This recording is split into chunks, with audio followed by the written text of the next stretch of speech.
काश्मीरमधल्या हिंसाचाराला जबाबदार असलेला हिजबुल मुजाहिदीनचा दहशतवादी बुरहान वानीला पाकिस्ताननं शहीद घोषित केलं आहे. मागच्या शुक्रवारी सुरक्षा पथकांबरोबर झालेल्या चकमकीत बुरहान मारला गेला.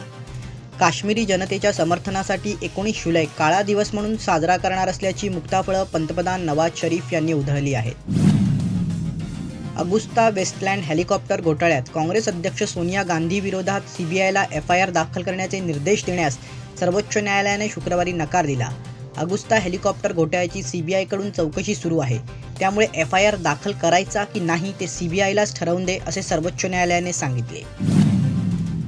तामिळनाडूमध्ये इहानिया अरुण या 6 वर्षाच्या मुलीने अंड्याच्या क्रेटवर योगासनातील पद्मासनांचा प्रकार करून दाखवला. इहनियानं 30 अंड्यांच्या क्रेटमधील एकही अंडे फुटू न देता पद्मासन करून दाखवले. जवळपास अर्धा तास ती पद्मासनाच्या आसनामध्ये बसली होती. इहनियाचे वजन 18 किलो आहे. राष्ट्रपतींच्या सुरक्षा ताफ्यातील कार शुक्रवारी सकाळी दार्जिलिंगजवळ दरीत कोसळली.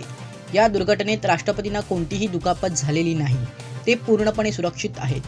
सकाळी 11:30च्या सुमारास दार्जिलिंगपासून 16 किलोमीटर अंतरावर सोनाडाजवळ ही कार दरीत कोसळली. या दुर्घटनेत 5 जण जखमी झाले.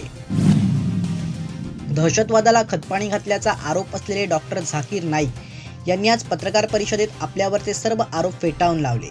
मी शांतीचा दूत आहे, शांतीसाठी प्रवचन देतो, हिंसेसाठी चिथावणी देत नाही, असे झाकीर नाईक यांनी स्काईपवरून पत्रकार परिषदेला संबोधित करताना सांगितलं. मी तुम्हाला पेनड्राईव्ह देतो, त्यात तुम्हाला माझ्यावरील सर्व आरोपांची उत्तरे मिळतील. तुम्ही त्याकडे निष्पक्षपणे पहा, तुम्हाला मी निर्दोष असल्याचं लक्षात येईल, असा दावा झाकीर नाईक यांनी यावेळी केला.